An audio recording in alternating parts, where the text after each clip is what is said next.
பிஸ்மில்லாஹிர் ரஹ்மானிர் ரஹீம். அல்ஹம்துலில்லாஹ் வஸ்ஸலாத்து வஸ்ஸலாமு அலா ரசூலில்லாஹ் வ அலா ஆலிஹி வ ஸஹ்பிஹி வ மன் வலா. அர்கானுல் ஈமான், ஈமானுடைய தூண்கள் 6. அதில் 6வது வ துமின பில் கதரி ஹைரிஹி வ ஷர்ரிஹி, நீங்கள் விதியின் மீது நம்பிக்கை கொள்ள வேண்டும், அதனுடைய நன்மையையும் நம்பிக்கை கொள்ள வேண்டும், அதனின் தீமையையும் நம்பிக்கை கொள்ள வேண்டும். வதலீலு அலா ஹாதிஹில் அர்கானி சித்ததி, இந்த 6 நம்பிக்கைகள் ஈமானுடைய அடிப்படைகள், தூண்கள். அதாவது அல்லாஹ்வின் மீது நம்பிக்கை கொள்வது, மலக்குகள் மீது, வேதங்கள் மீது, ரசூல்மார்கள் தூதர்கள் மீது, மறுமை நாளின் மீது, விதியின் நன்மை தீமையின் மீது. இந்த 6 நம்பிக்கைகளுக்கான ஆதாரங்கள் கௌலுஹு தஆலா, அல்லாஹ் சுப்ஹானஹு வ தஆலாவுடைய இந்த ஆயத்தில் இருக்கிறது. லைஸல் பிர்ர அன் துவல்லு வுஜூஹக்கும் கிபலல் மஷ்ரிகி வல் மக்ரிபி வலக்கின்னல் பிர்ர மன் ஆமன பில்லாஹி வல் யௌமில் ஆகிரி வல் மலாயிகதி வல் கிதாபி வன் நபியீன். அல் பக்ரா 2வது சூராவுடைய 177வது ஆயா. நன்மை அல் பிர் என்பது உங்கள் முகங்களை கிழக்கு நோக்கி மேற்கு நோக்கி திருப்புவதல்ல. நீங்கள் இப்படி திருப்பி சில சட்டங்களை வெளிப்படையாக காரியங்களில் சிலதை செய்து காட்டுவதனால மட்டும் நீங்கள் நன்மை செய்து விட்டவர்களாக ஆகாது. மாறாக அல்லாஹ்வையும் இறுதி நாளையும் மலக்குகளையும் வேதங்களையும் நபிமார்களையும் ஒருவர் முழுமையாக நம்புவது நன்மையாகும். அப்போ இந்த ஆயத்தில் அல்லாஹ் தஆலா 5 நம்பிக்கைகளையும் குறிப்பிட்டிருக்கிறான். 6 அடிப்படைகள் இல்லையா, அதில் 6 அடிப்படை 5 அடிப்படை இந்த ஆயத்தில் சொல்லப்பட்டிருக்குது. விதிக்கு ஆதாரம் பாருங்கள். அல்லாஹ் தஆலா வ தலீலுல் கதரி கௌலுஹு தஆலா இன்ன குல்ல ஷைஇன் ஹலக்னாஹு பிகதர். அல் கமர் 54வது சூராவுடைய 49வது ஆயா. நிச்சயமாக நாம் ஒவ்வொரு பொருளையும் ஒரு குறிப்பிட்ட விதியின்படி படைத்திருக்கிறோம். அப்போ அல்லாஹ் தஆலா தன்னுடைய படைப்புக்கு என்று விதியை ஏற்படுத்தி இருக்கிறான். எல்லா படைப்பும் அதில் அடங்கும். சரியா? ஒவ்வொரு பொருளுக்கும் அல்லாஹ் தஆலா விதியை ஏற்படுத்தி இருக்கிறான். அப்போ அந்த விதியை தாண்டி அல்லாஹ் நிர்ணயித்த, அதை தாண்டி எதுவும் யாராலும் எந்த படைப்பாலும் செய்ய முடியாது. அப்போ இந்த ஆயத் விதியின் மீதான நம்பிக்கைக்கு ஆதாரமாக இருக்குது. ஆகவே இந்த 6ஐயும் உள்ளடக்கிதான் ஹதீஸ் ஜிப்ரீல் அலைஹிஸ்ஸலாத்து வஸ்ஸலாம் ஈமானை பற்றி எனக்கு சொல்லுங்கள் என்று ரசூலுல்லாவோட கேட்கும்போது ரசூலுல்லா சொன்ன அந்த 6 அடிப்படைகள், ஈமான் என்றால் என்ன அப்படிங்கிறதுக்கு எதை நம்பிக்கை கொள்ள வேண்டும் அப்படிங்கிற அந்த 6 தூண்களை ரசூல் ஸல்லல்லாஹு அலைஹி வஸல்லம் ஒரே ஹதீஸில் குறிப்பிட்டாங்க. இதை தான் நம்முடைய ஷேக் முஹம்மது இப்னு அப்துல் வஹாப் ரஹிமஹுல்லா இங்கே குறிப்பிடுறாங்க. இதற்கு விளக்கமாக ஷேக் சாலிஹ் அல் உஸைமீன் ரஹிமஹுல்லா என்ன குறிப்பிடுறாங்கன்னா, விதி அப்படின்னா என்ன? படைப்பினங்களுக்கு அல்லாஹ் நிர்ணயித்து வைத்திருக்கும் ஏற்பாடு, அல்லாஹ்வுடைய ஏற்பாடு. இது இப்படி நடக்கும், இது நடக்காது அப்படின்னு ஒவ்வொரு படைப்புக்கும் அல்லாஹ் ஏற்படுத்தியிருக்கிற ஒரு நிர்ணயம், ஒரு ஏற்பாடு தான் விதி. இது எல்லாவற்றையும் முன்னரே அவன் அறிந்திருப்பதற்கு ஏற்பவும், அதாவது அவனுடைய அறிவு அனைத்தையும் அறிந்த அறிவு, அல்லாஹ்வுக்கு தெரியாமல் எதுவுமே நடக்காது. அப்போ அந்த அறிவுக்கு ஏற்ப அனைத்தையும் ஒவ்வொரு பொருளை பற்றி அல்லாஹ் அறிந்திருக்கிறான் இல்லையா, அதற்கு ஏற்ப அவனது விவேகத்தின் தேட்டத்தின்படி நிர்ணயிக்கப்பட்டது. அவனுடைய ஹிக்மா, அவனுடைய ஞானம், அதற்கு ஏற்றவாறு ஒவ்வொரு பொருளுக்குள்ள விதியை அல்லாஹ் நிர்ணயித்திருக்கிறான். அப்போது ஒவ்வொரு பொருளை பற்றி அல்லாஹ் அறிந்தவன், அதற்கு ஏற்றவாறு அந்த விதியை அல்லாஹ் ஏற்படுத்தி வச்சிருக்கிறான். அதில் நானும் அடங்குவேன், நீங்களும் அடங்குவீங்க, இந்த டேபிள் கூட அடங்கும். அல்லாஹ்வுடைய விதிப்படி தான் இந்த டேபிள் உருவாயிருக்கு. சரியா? இந்த டஸ்டரும் அப்படி தான் அல்லாஹ்வுடைய விதிப்படி தான் உருவாயிருக்கு. இதுக்குள்ள ஒரு சாக் பீஸும் அப்படி தான். எல்லாமே ஒரு காற்று, மழை, வெயில், எதுவாக இருந்தாலும் சரி, நம்முடைய சிரிப்பு, நம்முடைய அழுகை, நம்முடைய மயிர்கள் முளைப்பது, வழுக்கையாகிறது, தாடி வளர்றது, ஒருத்தன் தாடியை சிரைக்கிறது, எல்லாமே அல்லாஹ்வுக்கு தெரியாமல் நடக்காது. இதை நம்பிக்கை கொள்ள, அதான் விதி அல் கதர். இந்த நம்பிக்கையில் உறுதியாக நம்ம இருக்கணும். இப்போ இந்த விஷயத்தில் 4 விஷயங்களை நம்பிக்கை கொள்ள வேண்டும் அப்படின்னு ஷேக் உஸைமீன் குறிப்பிடுறாங்க. முதலாவது, அல்லாஹ் ஒவ்வொரு பொருளையும் அதனுடைய பொதுவான தன்மைகளையும் அதனுடைய முழு விவரங்களையும் அறிந்தவன்கிறது. அதோடைய ஆரம்பமிலிருந்து கடைசி வரைக்கும் எந்த பொருளாக இருந்தாலும் சரி, அது மனிதனாக இருக்கட்டும், ஜின்னாக இருக்கட்டும், மலக்காக இருக்கட்டும், பறவையாக இருக்கட்டும், புழுவாக இருக்கட்டும், காற்றாக இருக்கட்டும், ஒவ்வொன்றை பற்றியும் அல்லாஹ் அறிந்திருக்கிறான். அவருடைய அறிவை நம்பிக்கை கொள்ள. அல் இல்ம், அல்லாஹ்வுடைய இல்மை தாண்டி எதுவும் நடக்காது. ஒன்று நடக்குது, நடக்க போகுதுன்னா அல்லாஹ் அறிவான் அப்படின்னு நம்பிக்கை கொள்ளணும். அப்போது எல்லாவித விஷயங்களும் அல்லாஹ்வுடைய அறிவில் இருக்குது. அந்த அவனுடைய அறிவை நம்புவது இருக்குதுல்ல, அது அவனுடைய செயல்கள் சம்பந்தப்பட்ட விஷயங்களாக இருந்தாலும், அவனுடைய அடியாருடைய செயல்கள் சம்பந்தப்பட்ட விஷயம் இருந்தாலும் சரிதான். அல்லாஹ் ஒன்றை செய்வான், செய்யாமல் இருப்பான் அப்படிங்கிறது விஷயமாக தான் அல்லாஹ் அறிவான். அடியார்களாகிய நாம் ஒன்று செய்வோம் அல்லது செய்யாமல் இருப்போம் அப்படிங்கிற விஷயமா இருந்தாலும் அல்லாஹ் அறிவான். ரெண்டாவது விஷயம், விதியில் நம்பிக்கை கொள்ள வேண்டிய விஷயம், அல்-லௌஹுல் மஹ்ஃபூஸ் அப்படிங்கிற ஒரு பாதுகாக்கப்பட்ட பலகை, ஏடு, அதில் அல்லாஹ் அனைத்தையும் எழுதியும் இருக்கிறான். அப்போ அறிந்த அல்லாஹ், அனைத்தையும் அறிந்த அல்லாஹ் என்ன செய்திருக்கிறான்? அறிந்ததை எழுதியும் வைத்திருக்கிறான். எதில் எழுதியிருக்கிறான்? அல்-லௌஹுல் மஹ்ஃபூஸ். அல் மஹ்ஃபூஸ் என்ற பாதுகாக்கப்பட்டதுன்னு அர்த்தம். அல்-லௌஹ் என்று சொன்னால் ஏடு, அது பலகை. அப்போ அவனிடம் ஒரு ஏடு இருக்குது, அதை அவன் பாதுகாத்து வைத்திருக்கிறான். அதில் யாரும் கை வைக்க முடியாது. அதில் அல்லாஹ் எழுதியிருக்கிறான். அப்போ இது விதியில் உள்ள அனைத்தும் எழுதப்பட்டு விட்டது அப்படிங்கிறது நம்பிக்கை கொள்ளணும். இது ரெண்டாவது. இந்த இரண்டு விஷயங்களை பற்றியும் அல்லாஹ் சொல்லுங்க, அலம் தஅலம் அன்னல்லாஹ யஅலமு மா ஃபிஸ் ஸமாஇ வல் அர்த் இன்ன ذلك ஃபீ கிதாபின் இன்ன ذلك அலல்லாஹி யஸீர். சூரா அல் ஹஜ் 22வது சூராவுடைய 70வது ஆயத்தில் அல்லாஹ் சொல்கிறான், வானங்கள் பூமியில் உள்ள அனைத்தையும் அல்லாஹ் அறிகிறான் என்பதை நீர் அறியவில்லையா? நபியே, உங்களுக்கு தெரியாதா? எல்லாத்தையும், வானம் பூமி இருக்கிற அத்தனையும் அல்லாஹ்வுக்கு தெரியும். அதே மாதிரி நிச்சயமாக அந்த அனைத்தையும் ஒரு ஏட்டில், ஒரு கிதாப், அதாவது கிதாப் அல்லாஹுல் மஹ்ஃபூஸ். கிதாப்னா என்ன? எழுதப்பட்ட புத்தகம். அதிலே அல்லாஹ் எழுதிவிட்டான். அனைத்தையும் அவன் ஒரு ஏட்டில், அனைத்துமே அந்த ஒரு ஏட்டில் இருக்கின்றன, பதிவு செய்யப்பட்டிருக்கின்றன. இது அல்லாஹ்வுக்கு மிகவும் இலகு. அது எப்படி முடியுமா? எப்படிங்க எல்லாமே எழுதப்பட்டுருச்சா? ஆமாம், எழுதப்பட்டு. அது எப்படி முடியும்? அல்லாஹ்வுக்கு முடியும், நம்மளால் முடியாது. நாம் அனைத்தையும் அறிந்த அறிவு உள்ளவர்கள் அல்ல. அல்லாஹ் அனைத்தையும் அறிவான், அதனால் எழுதியிருக்கிறான். அவனை எழுதவும் முடியும். அல்லாஹ்வுடைய கட்டளைப்படி ஒரு எழுதுகோலை அல்லாஹ் படைத்து எழுதிவிட்டான். இன்னும் அல்லாஹ் சொல்லுகிறான், இமாம் முஸ்லிம் ரஹிமஹுல்லா 2653வது ஹதீஸாக இதை பதிவு செய்கிறாங்க. அப்துல்லா இப்னு அம்ர் இப்னு அல் ஆஸ் ரலியல்லாஹு அன்ஹு இந்த ஹதீஸை அறிவிக்கிறாங்க. கதபல்லாஹு மகாதிரல் ஹலாயிக قبل أن يخلق السماوات والأرض ب50,000 سنة. அல்லாஹ் வானங்களை பூமியை படைப்பதற்கு 50,000 ஆண்டுகளுக்கு முன்னரே, வானம் பூமி படைக்கிறதுக்கு 50,000 வருடங்களுக்கு முன்னாடி. இந்த வானபூமி படைக்கப்பட்டு எத்தனை வருடங்கள், எத்தனை ஆயிரம் வருடங்கள் ஆனதுன்னு அல்லாஹ் தான் அறிவான், நமக்கு தெரியாது. ஆனால் அதற்கு முன்னாடி 50,000 வருடங்களுக்கு முன்னாடியே அல்லாஹ் தன்னுடைய படைப்பினங்களின் விதியை எழுதிவிட்டான் அப்படிங்கிறாங்க ரசூலுல்லாஹி ஸல்லல்லாஹு அலைஹி வஸல்லம். அப்போ இங்கே நம்ம உட்கார்ந்துருக்கிறது எப்போ எழுதப்பட்டது தெரியுமா? வானம் பூமி படைக்கிறதுக்கு 50,000 வருஷம் முன்னாடி எழுதப்பட்டுருச்சு. நான் பேசுகிறது, நீங்கள் கேட்குறது, நாம் படிக்கிறது, நம்முடைய ஈமான், நம்முடைய அமல்கள்,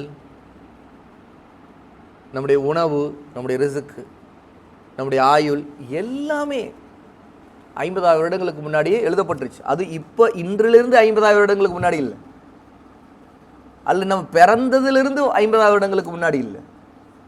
வானங்கள் பூமி படைக்கப்படுறதுக்கு 50,000 வருடங்களுக்கு முன்னாடி அல்லாஹ் எழுதிவிட்டான். சுப்ஹான் அல்லாஹ். அப்போ அல்லாஹ்வுடைய இல்முடைய மகத்துவம், அவனுடைய குத்ரா, அவனுடைய ஆற்றல், அதை நாம் இந்த ஹதீஸிலும் தெரிஞ்சுக்கணும். 2 விஷயங்களை நம்பிக்கை கொள்ளணும்னு பார்த்தோம், மொத்தம் 4. 3வது விஷயம், நிகழுபவை அனைத்தும் அல்லாஹ்வின் நாட்டப்படியே நடக்கின்றன.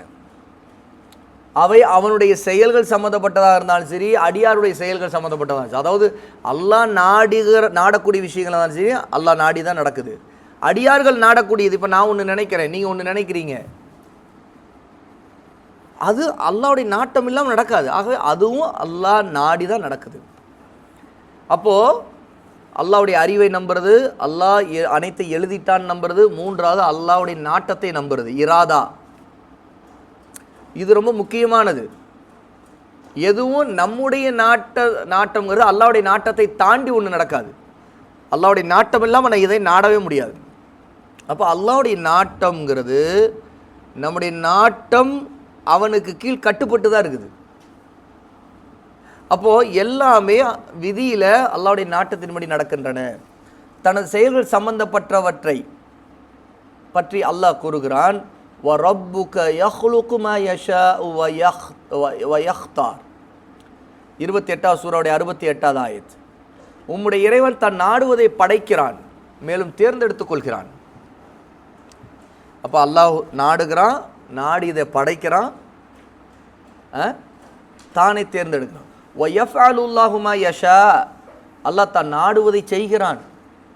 14வது சூராவுடைய 27வது ஆயா. இன்னும் அல்லாஹ் சொல்கிறான், ஹுவல்லதி யுஸவ்விருக்கும் ஃபில் அர்ஹாமி கைஃப யஷா. அவன்தான் கர்ப்பப்பைகளில், தாயின் கருவறைகளில் தான் நாடியவாறு உங்கள் உருவங்களை அமைக்கிறான். நம்முடைய உருவம் எப்படி படைக்கப்படணுங்கிறது அல்லாஹ் முடிவு செய்கிறான். அவன் நாடி அவன் படைக்கிறான். அப்படித்தான் நம்முடைய தாயின் கர்ப்பத்தில் நமக்கான உருவம் கொடுக்கப்பட்டது. சூரா ஆல் இம்ரானுடைய 6வது வசனம். படைப்பினங்கள் செயல் சம்பந்தப்பட்டதாக இருந்தால் அல்லாஹ் கூறுகிறான், வலவ் ஷா அல்லாஹு லஸல்லதஹும் அலைஹிம் ஃபலகாதலூக்கும். அல்லாஹ் நாடி இருந்தால் உங்களின் மீது அவர்களின் ஆதிக்கத்தை திணித்திருப்பான். அதாவது முனாஃபிக்குகளுடைய ஆதிக்கத்தை திணித்திருப்பான். அவர்களும் உங்களுக்கு எதிராக போர் புரிந்திருப்பார்கள்.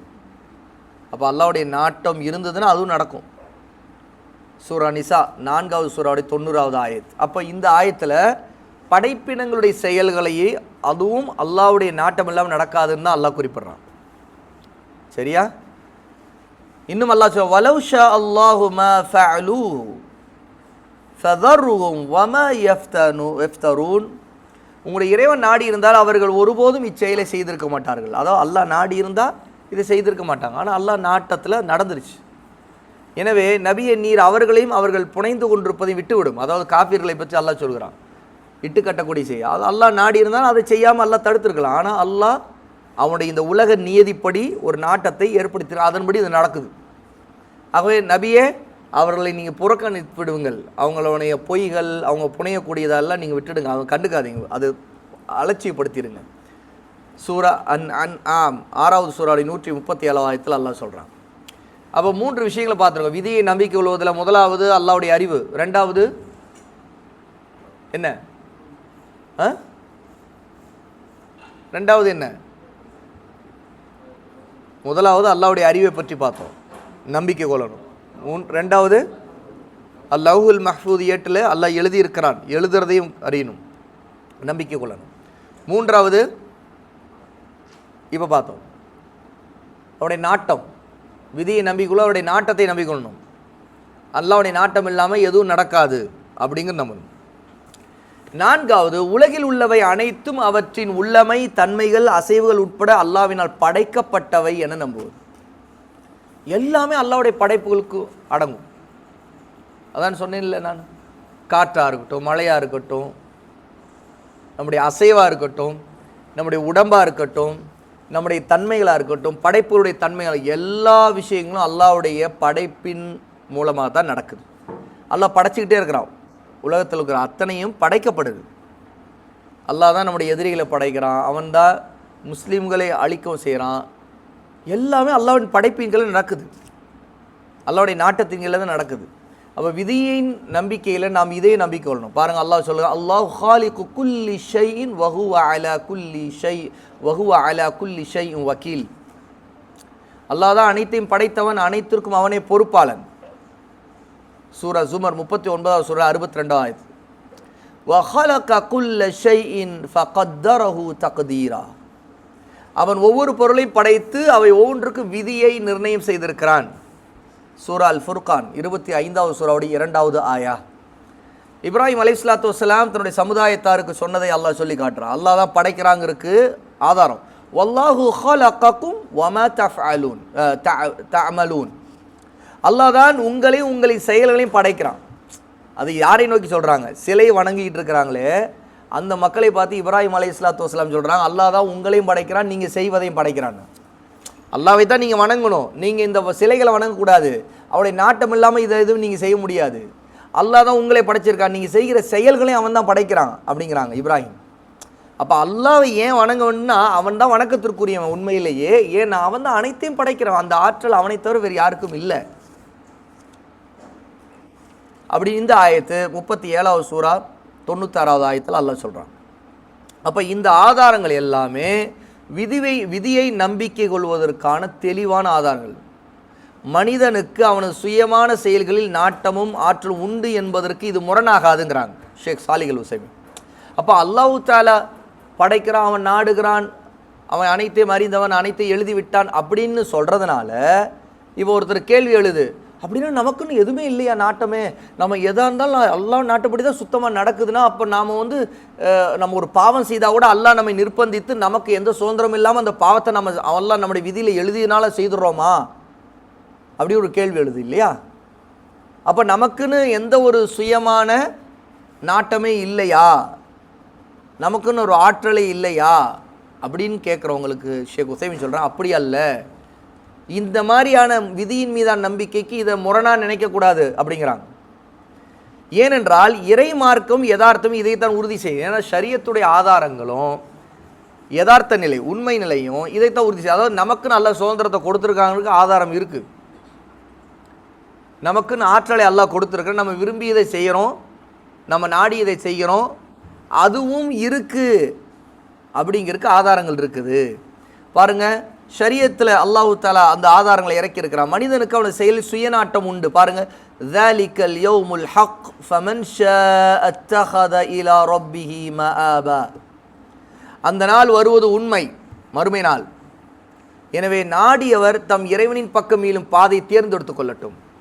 அப்போ அல்லாஹு தஆலா மறுமை நிச்சயமாக ஹக்குன்னு சொல்லிட்டு அங்கே வெற்றி பெற விரும்புகிறவங்க தன்னுடைய ரப்பின் பாதையை தான் நாடியவர் தேர்ந்தெடுத்து கொள்ளட்டும் சொல்கிறார். அப்போ தேர்வு செய்கிற உரிமை, அதன் பக்கம் போகக்கூடிய நாட்டம் நமக்கு அல்லாஹ் கொடுத்துருக்கிறாங்கிறதுக்கு இந்த ஆதாரம் இருக்குது. 78வது சூராவுடைய 39வது ஆயத். இன்னும் அல்லாஹ் சொல்கிறான், நிசாஉக்கும் ஹர்சுல் லக்கும் ஃபஅது ஹர்ஸக்கும் அன்ன ஷிஅ்தும். உங்கள் மனைவியர் உங்களின் விளைநிலங்கள், எனவே நீங்கள் விரும்பும் முறையில் உங்களின் விளைநிலங்களுக்கு செல்லுங்கள் குழந்தை பெறுவதற்காக.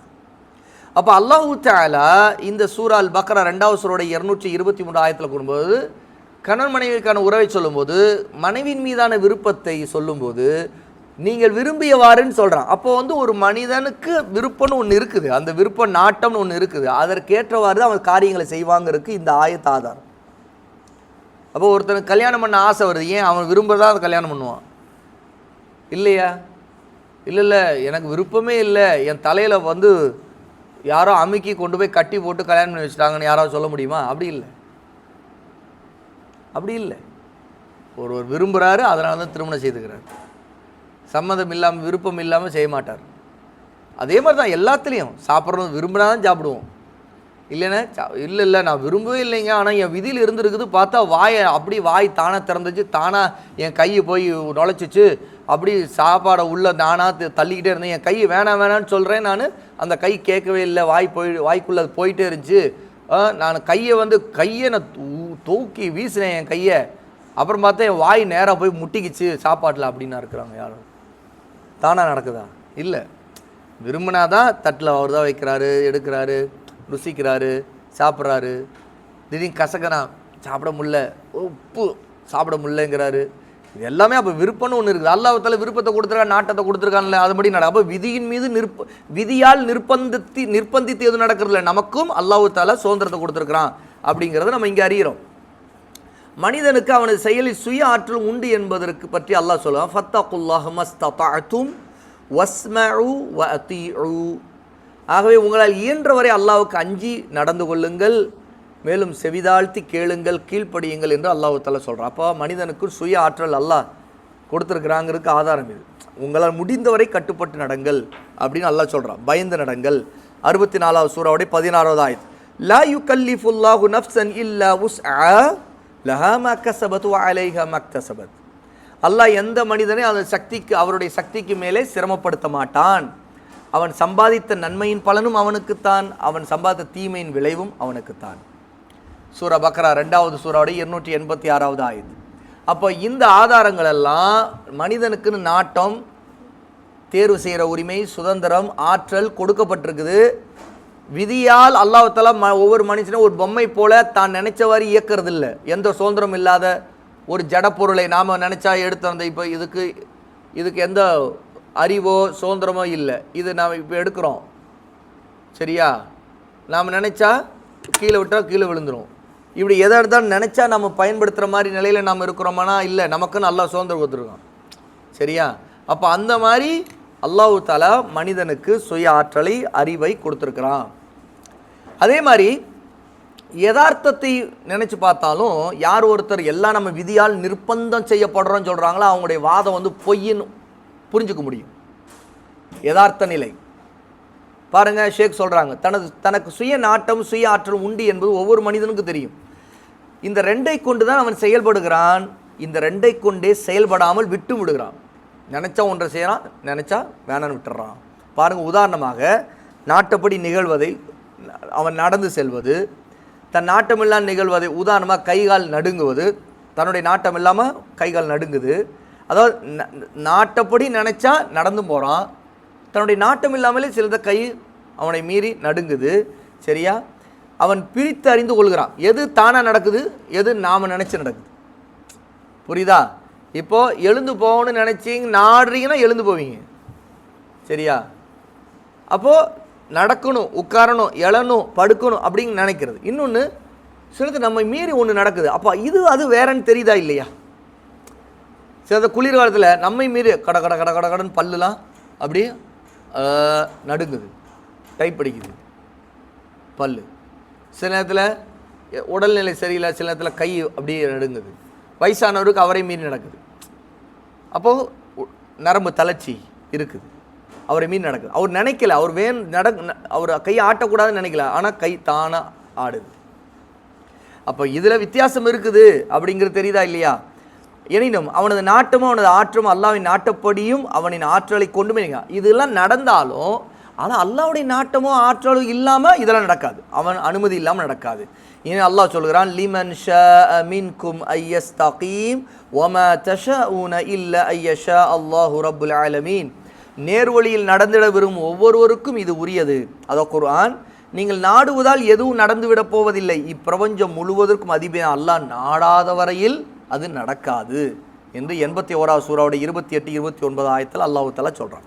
அப்போ இந்த ஆதாரங்கள் எல்லாமே அல்லாஹ்வுடைய நாட்டமும் இல்லாமல் எந்த மனிதனும் எதையும் செய்ய முடியாதுங்கிறதுக்கு தெளிவான ஆதாரங்களாக இருக்குதுங்கிறத நம்ம இங்கே பார்க்குறோம்.